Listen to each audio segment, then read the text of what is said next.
네, 오늘 대림절 첫 주일을 맞이했습니다. 대림절은 교회력의 시작이 되어지고 그리고 예수 그리스도의 오심을 기억하며 다시 오실 예수님을 간절히 사모하는 그리고 기다리는 절기입니다.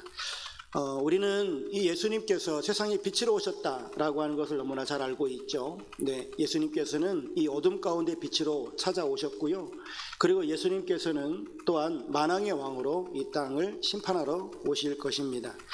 우리는 무엇인가를 기다리면서 살아갑니다. 휴가를 기다리는 사람들, 보너스를 기다리는 사람들, 또 연말연시를 기다리는 사람들, 또 지금 이때 수험생들은 이제 수시를 본 학생들은 이제 합격을 기다리는 사람들도 있을 겁니다.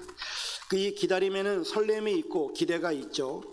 그러나 이 대림절의 기다림은 좀 차원이 다릅니다. 우리는 어둠을 뚫고 오고 계시는 예수님, 찬빛 되시는 예수님과 또한 이 땅의 모든 불의를 물리치시는 그리고 바로 잡으시는 만왕의 왕을 기다리고 있습니다. 그렇다면 이 기다림의 중심에 계시는 또한 우리가 간절히 기다리고 있는 예수님은 누구신가? 이 질문에 대한 답이 우리의 신앙과 우리의 삶을 좌우합니다. 예수님이 누구신가에 대한 답을 어떻게 하느냐에 따라서 그 사람의 삶이 바뀌어진다라고 하는 것이죠. 오늘 우리가 읽은 요한복음 1장 1절부터 14절 말씀을 통해서 우리는 우리가 기다리는 예수님이 누구신지 가장 선명하고 장엄하게 선포되어지는 말씀 앞에 서고자 합니다. 그런데 분명한 것은 무엇이냐면 어떤 사람이 예수님을 하나님으로 만났다 할지라도 다른 사람은 절대 그 하나님을 그렇게 만나지 못하더라라고 하는 거예요. 이게 신비이기도 하고요. 또 한편 이게 우리의 삶에 있어서는 너무나 큰 좀 아픔이기도 해요. 동일하게 하나님을 만나면 좋겠는데 어떤 사람들은 진실된 하나님을 만나지만 어떤 사람들은 소위 그 껍데기만 보고 나는 하나님을 알아, 하나님을 믿어 라고 하는 사람들도 많더라라고 하는 것이죠. 오늘 우리가 이 본문을 통해서 참 하나님이신 예수님을 인격적으로 만나게 되어질 때 우리의 삶은 근본적으로 달라질 수밖에 없게 되어질 겁니다. 첫 번째 생각해 보려고 하는 것은 우리가 만든 예수라는 우상입니다. 우리는 예수님을 너무나 잘 알죠. 신앙생활 하신 분들은 예수님에 대해서 잘 알고 있습니다. 우리가 기다리고 있는 예수님이 누구신지 또한 우리의 생사를 가를 뿐만 아니라 우리의 영혼의 이런 생사를 가르시는 분이 예수님이라고 하는 것을 알매도 불구하고 그러나 우리는 그 예수님을 너무나 왜곡되게 믿는 경향들이 있습니다. 다시 말하면 우리는 우리 안에 예수라는 우상을 만들어 놓고 그 예수를 믿고 있다라고 하는 것이죠. 그러니까 정말 예수님을 믿는 사람이 아니라 예수라는 우상을 만들어 놓고 만들어진 신을 믿고 있는 경우가 대다수라고 하는 것이에요. 무슨 말이냐면 기독교 2000년 역사 가운데 예수 논쟁은 엄청나게 뜨거웠습니다. 예수님은 참 신인과 더불어서 참 인간이시다라고 말하는 사람이 있는가 하면 아니다, 예수님은 참 인간이셨고 이 땅에 오셔서 세례를 받음으로 말미암아 그리스도로 부름을 받았다라고 말하는 사람들도 있었고 또 기타 너무나도 많은 예수에 대한 이야기들이 많이 있었어요. 그래서 여러분들이 사도신경을 자세히 놓고 보아도 알 수 있는 것처럼 하나님에 대한 것은 한 줄, 그리고 성령님에 대한 것도 한 줄, 그리고 기타 교회에 대한 여러 가지 것들이 있고 그 안에 사도신경의 모든 내용들이 80% 이상이 예수에 대한 내용이에요. 예수 논쟁이에요. 그냥 기독론에서만 말하고 있어요. 왜요? 당시에 그게 화두였으니까요. 가장 뜨거운 감자였으니까요. 예수가 누군지 도대체 알 길이 없으니까 예수가 누구신지를 명확하게 밝히기 위해서 거기에 사도신경에다가 예수에 관한 내용들만 몽땅 실어놨어요. 예수님은 이런 분이다, 이런 분이다, 이런 분이다. 제발 이런 분이다, 제발 좀 믿어라. 이렇게요. 근데 지금 우리가 살고 있는 이 시대는요. 기독교인이 되어져서 교회에 출입하게 되어지면 예수라고 하는 인간에 대해서 또 예수님이 하나님이셨다라고 하는 것에 대해서 듣게 되어집니다. 그 예수님이 또한 삼위 하나님이시다라고 하는 것도 듣게 돼요. 그래서 삼위일체 하나님이시구나.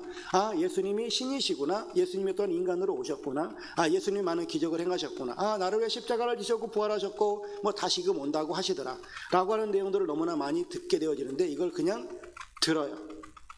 그런데 우리가 이렇게 듣고 알고 있는 이 예수님을 우리는 그러다 보니 이게 왜곡이 되어지기 시작합니다. 어떻게 왜곡이 되어지는가? 첫 번째는 예수님을 선량한 도덕 선생님으로 생각합니다. 세상 사람들이 생각하는 예수님이죠. 그래서 예수님을 좋은 사람, 사랑을 가르치시는 분, 기독교인이 되어지면 왠지 착하게 살 것 같은 이런 환상에 빠지게 되어집니다. 그래서 기독교는 단지 윤리적 종교가 되어지고 말죠. 예수님은 우리들에게 도전하지도 않습니다. 우리 어떤 영적 변화를 촉구하지도 않습니다. 그냥 무난하고 인격적이고 따뜻한 사람이 되라라고 우리에게 가르치죠. 성경을 읽어도요, 이런 예수를 만나게 되어지면 온통 모든 것들이 다 윤리적으로 다가와요. 그래서 우리가 착하게 살아야 된다, 사랑을 행하면서 살아야 된다라고 하는 것으로 계속해서 생각하게 되어지죠. 두 번째, 예수님을 개인 문제 해결사로 믿습니다. 기독교인들이 이렇게 인식하는 경우들이 많죠. 내 삶의 문제를 해결해 주는 내 삶의 도움이에요. 그리고 예수님을 내 문제 해결사의 수단으로만 대합니다. 직장 문제, 건강 문제, 자녀 문제가 발생했을 때 나의 필요를 채워주실 예수님을 찾아요. 이것은 예수님이 내 삶의 주인이시다, 예수님이 만왕의 왕이시다 라고 하는 것과는 전혀 상관없는 믿음인 것이죠. 그리고 이렇게 예수님을 내 꿈을 이루어주고 내 소원을 성취해 주시는, 내 문제를 해결해 주시는 분으로 믿게 되어진 이런 신앙생활을 하게 되어지면 신앙생활은 하나님 중심의 신앙생활을 하는 것이 아니라 자기 중심의 신앙생활을 하게 되어집니다. 그래서 기독교인들 보게 되어지면 글쎄 얼마나 될지 모르겠지만 제가 볼 때 최소 7, 80% 이상은 자기중심적인 신앙생활을 해요. 제가 과히 잡았을까요? 절대 그렇지 않다라고 보는데 거의 대부분은 자기중심적인 신앙생활을 합니다. 하나님 중심적인 신앙생활을 하지 아니하고 자기중심적인 신앙생활을 해요. 그래서 하나님은 내 문제를 해결해 주시는 분으로 많이들 여겨요. 그렇게 다가와요. 기도하는 그 기도의 제목들을 보면 온통 자기 이야기예요. 하나님의 뜻과 하나님의 나라를 위해서 기도하는 부분이 얼마나 될지 참 난감한 부분이 되어져요. 신앙생활하면서 기독교인이 빠지는, 그리고 기독교인이 예수라는 우상을 섬기고 있는 이러한 실태가 벌어지는 것은 자기중심적인 신앙생활을 하기 때문에 그래요. 왜 그러냐면 예수를 모르기 때문에 그러죠. 자기는 안다고 하죠. 그렇지만 예수를 정말 몰라요.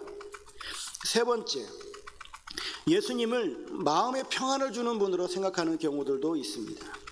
교회는 다니지만 기독교인은 아닌 사람들이 이렇게 신앙생활을 하죠. 그래서 힘들 때 위로받고 마음의 평안을 얻기 위한 대상으로 예수님을 찾습니다. 예전에 설문조사에서도 이게 마음의 평안을 얻기 위해서 예수 믿는다고 한 사람들이 교회 안에 60%였어요. 이거 놀라운 수치거든요. 그러니까 교회 안에 정말 예수님이 하나님이시고 나를 구원하시고 나의 왕이시고 나는 예수님의 제자가 되어야 되고 그리스도의 신부로서의 신앙생활하는 사람들은 교회에 10%도 안 됐다는 거 아십니까? 이게 교회의 현실이에요. 이게 교회 안에 거의 대부분의 많은 사람들은 정말 주님을 닮아가기 위해서 신앙생활, 그리스도인이 되기 위해서 신앙생활하는 사람들은 100명 중에 10명도 안 되고요, 10명 중에 1명도 채 없어요. 이게 지금 한국교회의 현실이거든요. 우리 교회는 특별할까요? 제발 특별했으면 좋겠습니다. 바라기는 우리 교회는 정말 예수님을 바르게 알고 예수님을 잘 믿었으면 좋겠습니다.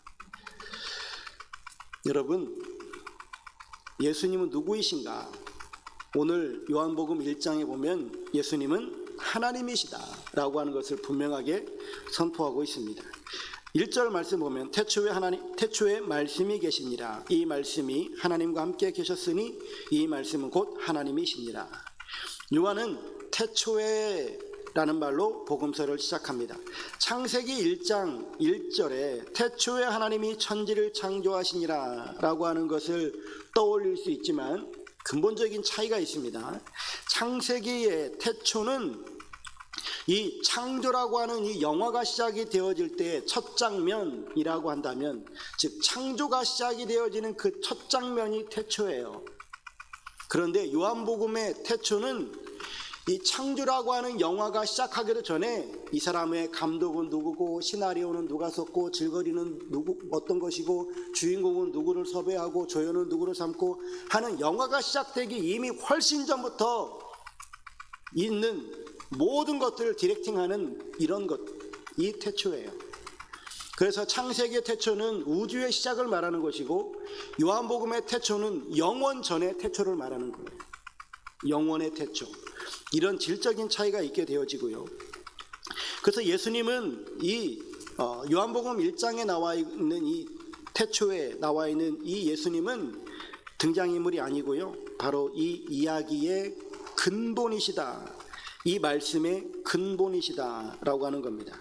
만물이 존재하기 전부터 스스로 계신 자존자이시고 영원하신 분이시다라고 하는 것을 말씀해 주고 있습니다. 근데 요한은 이 영원하신 분을 로고스라고 칭합니다. 말씀이라고 칭했다라고 하는 것이죠.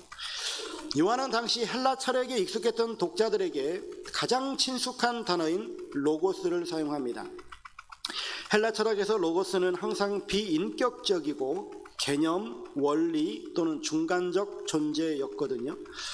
헬라 철학 두 가지를 앞에다 써놨는데, 대표적인 스토아 학파와 플라톤 철학, 플라톤주의를 써놨습니다. 그러니까 스토아 학파에서는요, 로고스를 우주를 다스리는 이성, 합리적인 원리, 또 세계 질서의 근본 법칙으로 보았습니다. 이 스토아 학파에서 말하는 로고스는 그래서 비인격적이고 모든 만물에 편지하는 힘이다라고 여겼습니다. 소위 말하면 그냥 우주 법칙 같은 거예요. 만유인류의 법칙 같은 것이 로고스라고 생각하는 겁니다. 두 번째, 플라톤주의는요, 로고스는 하나님, 즉 지극히 초월해 계시는 그 하나님께서, 이분은 지극히 선하신 분이거든요. 근데 이 만물이라고 하는 것은 물질 세계이기 때문에 악한 거예요. 근데 선하신 분이 악한 세계를 만질 수가 없어요. 왜? 더러우니까. 그래서 로고스라고 하는 중간에 어떤 이 매개체, 연결자를 통해서 이 만물을 만지는 거예요. 이런 개념의 플라톤주의가 있어요. 이런 개념의 로고스예요. 근데 이러한 로고스 개념을 당시에 있었던 모든 사람들이 다 알아요. 다 아는데 이 로고스의 개념을, 그러니까 어떤 이 우주 만물을 다스리는 어떤 힘이 있는 어떤 것, 그런 것들을 알고 있는 그 사람들에게 히브리 관점으로 이제 하나님의 말씀이라고 하는 것을 가지고 접근합니다.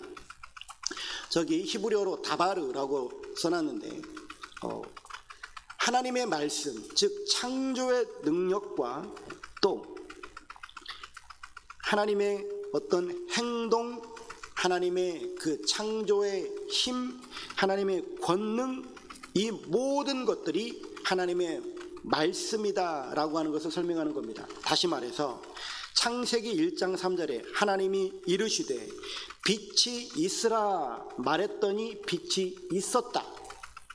그 말이 곧 능력이구나 라고 하는 것을 히브리 사람들은 이미 다 알아요. 하나님의 말씀은 곧 그 능력이다라고 하는 것을. 시편 33편 6절에도 여호와의 말씀으로 하늘이 지음이 되었으며, 하나님께서는 말씀하시면 모든 것이 이루어진다 라고 하는 것처럼 헬라 철학에 가지고 있는 그 로고스 개념을 가지고 와서 이 요한복음을 읽고 있는 그 독자들에게 하나님의 이 말씀, 그 하나님의 전지전능하신 그 능력이 말씀으로 나타났다라고 하는 것을 지금 설명해 주고 있는 겁니다.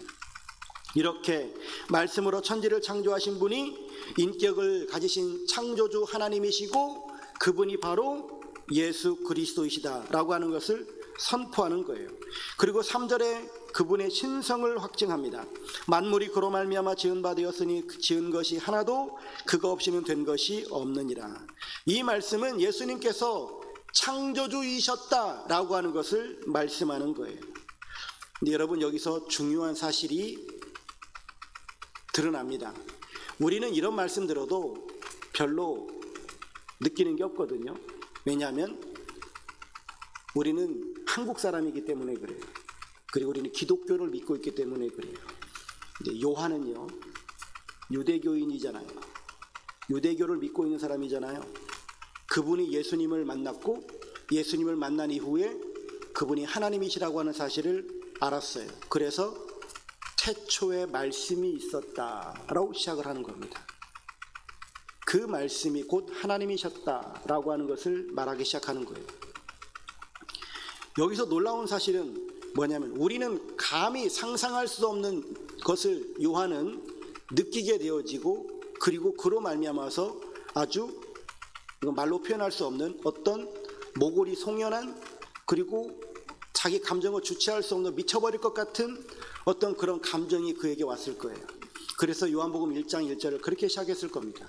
무슨 말이냐면, 여러분, 구약시대에 하나님이 사람과 함께 할 수 있었습니까? 없었죠. 하나님이 사람과 함께 할 수 없어요. 그래서 선지자들을 보냈고, 그리고 구름 기둥과 불 기둥을 보내셨어요. 그리고 천사들을 보내셨어요. 그리고 하나님과 사람이 얼굴을 맞대고 대화할 수 있습니까? 아니요. 그렇게 하면 인간은 죽어요. 거룩한 하나님 앞에 인간이 설 수 없기 때문에 인간은 죽어요. 근데 요한은요, 3년간 그 하나님과 함께 살았어요. 우리는 그냥 요한복음 1장 1절을 읽으면서 그냥 태초에 말씀이 계셨다라고 그렇게 읽겠지만, 요한은 인간과 감히 함께 할 수도 없는 그 하나님, 우리가 그 하나님을 보면 우리는 죽을 수밖에 없고 죽어야 되는데, 우리는 그 하나님과 3년간 함께 살았다는 거예요. 이거를 깨달은 요한은 어땠을까요? 우리에게는 이런 감동이 없잖아요. 성경을 읽어도 우리는 감동이 없잖아요. 근데 요한은 유대교인이었던, 그래서 거룩하신 그 하나님, 창조주 하나님, 감히 우리가 쳐다볼 수도 없는 그 하나님, 모세가 하나님과 대면하고 나서 그 얼굴에 막 빛을 발하니까 이스라엘 백성들이 모세를 향해서 뭐라고 그러냐면, 우리가 하나님을 감히 배울 수가 없으니까 당신이 제발 하나님의 말씀 받아서 우리에게 좀 해주십시오 라고 해요. 왜냐면 하나님은 막 폭풍 가운데 임재하고 우레 가운데 임재하고 막 빛으로 임하시고, 어떻게 그 하나님을 감당할 수가 없으니까 모세, 당신이 하나님을 만나고 하나님의 말씀을 받아서 우리에게 좀 얘기해 주세요. 이게 인간이거든요. 이럴 수밖에 없어요. 그런데 이 요한은 3년간 하나님과 함께 살았던 거예요. 이 감동이 요한으로 하여금 지금 요한복음 1장 1절을 쓰게 하는 겁니다. 그래서 내가 믿는 그 신이, 내가 믿고 있는 그 신이 나와 함께 살았구나. 내가 믿고 있는 그 신이 나를 위해서 이 땅에 오셨구나. 내가 믿고 있던 그 신이 나를 위해서 대신 죽었구나. 내 죄를 대신해서 오셔서 나를 위해서 죽으셨구나. 내가 믿고 있는 그 신이 부활하셔서 다시금 하늘에 가셨구나 라고 하는 이 내용들을 지금 요한복음을 통해서 써가고 있는 거예요. 여러분, 죄가 있으면 구약시대에는 다 심판받아요. 하나님은 언제나 죄가 있으면 심판하셨어요. 그런데 죄가 있는 그 백성을 위해서 그 하나님이 죽으셨대요. 죽으시기 위해서 이 땅에 오셨대요. 자기가 지금까지 알고 있었던 그 하나님은 죄가 있으면 심판하시는 하나님이셨는데, 그런데 내가 알고 있었던 그 하나님이 죄인을 심판하시는 것이 아니라 대신 죽으시기 위해서 이 땅에 오셨다라고 하는 이 사실을 깨닫고, 또한 그 하나님을 만나고, 그리고 그 하나님이 실제로 죽었고, 그리고 하나님이 부활하셔서 하늘에 계시다라고 하는 이 사실을 요한이 직접 경험한 이후에 그의 신앙은 어떨까요? 그의 삶은 어떻게 되어졌을까요? 우리의 신앙생활이 왜 이렇게 인간 중심이고 내 중심적으로 흘러가는가? 우리는 이런 하나님을 만나본 적이 없거든요. 정말 나를 사랑하시는 그 하나님을 만나본 적이 없어요. 달리 말하면 정말 예수 믿는다고 착각하는 어떤 그런 경우들, 내가 교회를 다니기 때문에 예수 믿는다 착각하고, 내가 기도하면 응답받았기 때문에 내가 예수 믿는다고 착각하고, 내 몸에서 막 은사가 나타나면 내가 예수 믿는다고 착각을 해요. 이런 거는 내 육체에 부어지는 것들이지 내 영에 부어지는 것들이 아니기 때문에 내 영적인 것과는 아무 상관이 없어요. 은사가 막 백날 일어난다 할지라도 내가 예수 믿는 것과 상관이 없어요. 예수 안 믿어도 기적은 얼마든지 일어날 수 있고요, 예수 안 믿어도 기도 응답은 얼마든지 있을 수 있어요. 근데 우리는 교회를 다닌다라고 하는 그 이유 하나로 예수 믿는다라고 착각하고 여길 수도 있다라고 하는 것이죠. 우리가 오늘 본문의 말씀을 보면서 예수님이 하나님이시다라고 하는 이 사실만 우리 신앙에 분명하게 들어온다면 우리의 삶은 완전히 뒤집어질 수밖에 없어요. 지금까지 모든 삶을 다 청산할 수밖에 없어요. 바뀔 수밖에 없다라고 하는 것이죠. 그런데 왜 우리가 그대로 살아가는가? 내가 아직 하나님을 잘 모르기 때문에 그러하죠. 그리고 그 이후에 4절 보면 예수님은 누구신가? 생명과 빛이라라고 말씀합니다.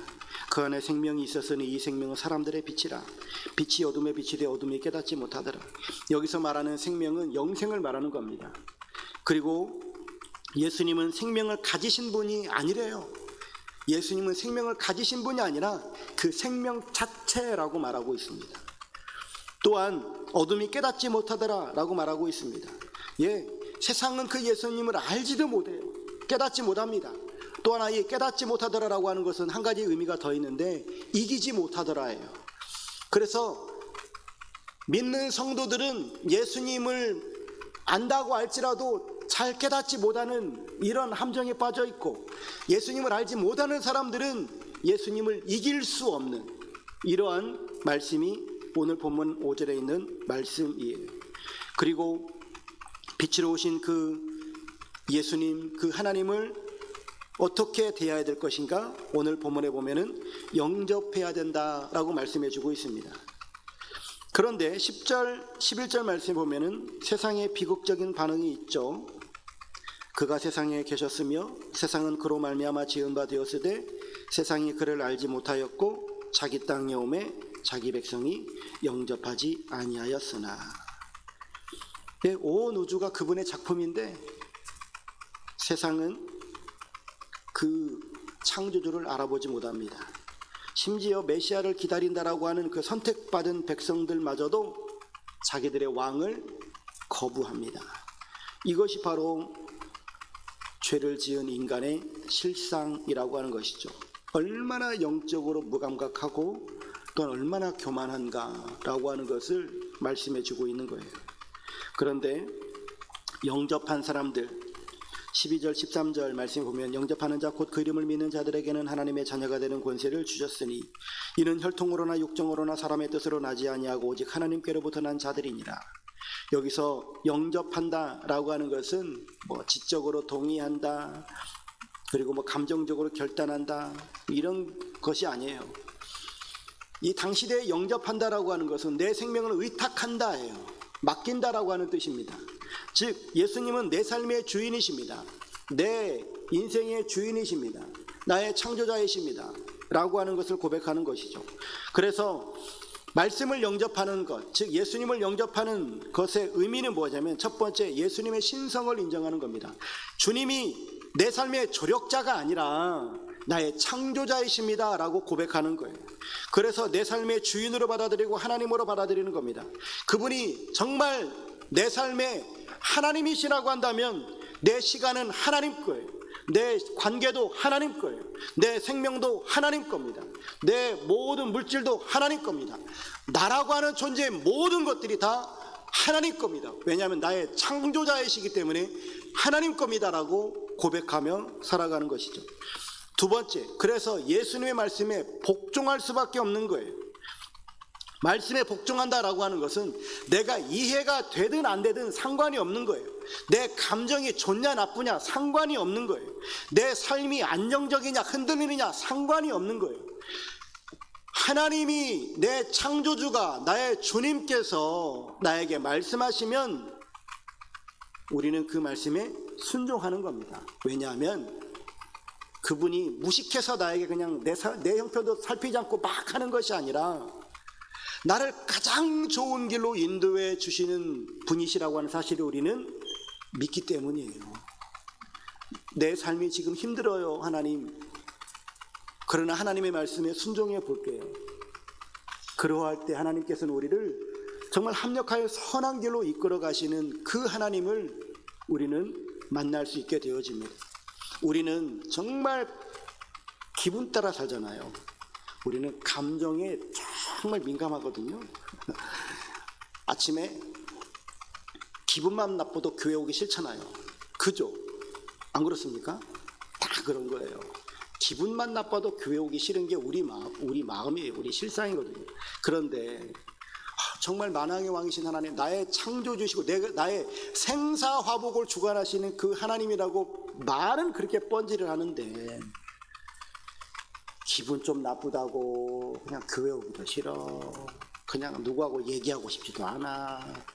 이게 우리 실상이라고요. 그만큼 우리 인생, 나라고 하는 존재 자체가 나는 정말 이런 존재구나 라고 하는 것을 인정할 수 있어야 돼요. 이게 인정이 되어지지 않으면 절대 하나님은 만나지지 않습니다. 세 번째, 이렇게 하나님의 신성을 인정하고 예수님의 말씀에 복종하게 되어진다면 우리는 진리이신 예수님, 은혜이신 예수님을 만나게 되어집니다. 오늘 본문에 예수님 안에는 은혜와 진리가 충만하다라고 하시잖아요. 네, 진리는 우리를 진리 가운데 인도하실 뿐만 아니라 무엇이 불법이고 죄인지를 깨닫게 합니다. 그래서 우리를 진리 가운데 인도해 가시고 또한 우리에게 죄를 지적하시고 우리를 통해 자복하게 하시고 그리고 우리에게 은혜를 베푸셔서 다시금 일어나게 하십니다. 우리를 선한 길로 이끄십니다. 이런 하나님을 우리가 경험하게 되어지는 것이죠. 그리고 네 번째, 예수님을 따르는 공동체 안에 거하게 하십니다. 예수님은 세상으로 오셨거든요. 또 이 세상 가운데 오셔서 교회를 세우셨거든요. 이렇게 하나님을 믿는 공동체로 우리를 삼아주셔서 우리가 함께 신앙생활을 해가도록 하십니다. 이러한 어떤 결과가 나타나는가? 하나님의 자녀가 되는 권세를 우리에게 주신다라고 말씀해주고 있습니다. 결론입니다. 이제 하나님이신 예수님 앞에 서십시오. 예수님이 누군지 알면 우리는 결코 이전처럼 살 수가 없어요. 예수님이 태초부터 계셨던 하나님이시고 창조의 주인이시고 우리의 생명과 빛이시라고 하는 이 사실을 우리가 안다면, 그래서 우리가 예수님을 바라보면서 예수님의 신성을 인정하고 예수님의 말씀에 복종하고 예수님의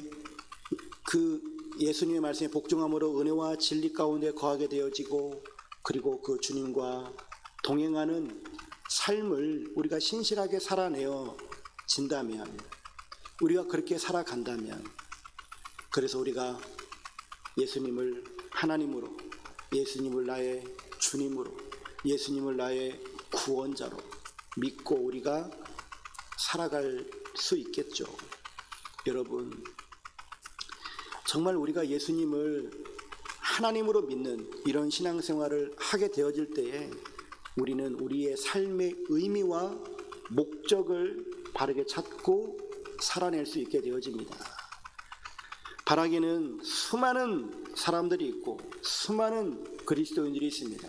그런데 그 많은 사람들 가운데 정말 하나님을 바르게 알고 하나님을 믿는 사람들이 얼마나 될까요? 나는 어떠한가? 신앙생활 여기에는 짧게 하신 분들도 계시고 길게 하신 분들도 계실 거예요. 특히나 신앙생활 길게 하신 분들에게 간곡하게 부탁을 드립니다. 나는 신앙의 연조가 몇 년이야, 나는 교회 직분이 뭐야, 그런 게 중요한 것이 아니고요. 나는 정말 하나님을 바르게 믿고 있는가? 늘 질문을 던지십시오. 그리고 나로 인해서 교회 안에서 혹여라도 상처받고 있는 사람은 없는가? 내가 하나님을 왜곡해서 믿고 있고 예수라고 하는 잘못된 우상을 섬기고 있는 것 때문에 다른 사람들이 나로 인해서 왜곡된 하나님을 만나고 왜곡된 예수를 만나는 일이 생겨나지 않을까? 늘 점검하면서 바른 신앙의 길을 걸어가시는 우리 모든 성도님들 되시기를 주의 이름으로 축복합니다. 우리의 삶의 중심이 되어주시고 온 우주 만물의 중심이 되어주시는 예수님으로 말미암아 우리 안에 정말 새로운 질서가 잡히고 의미를 찾아지고 그리고 하나님이 주시는 놀라운 기쁨 속에서 여러분들의 삶이 윤택하고 행복하고 복되기를 주의 이름으로 축원합니다.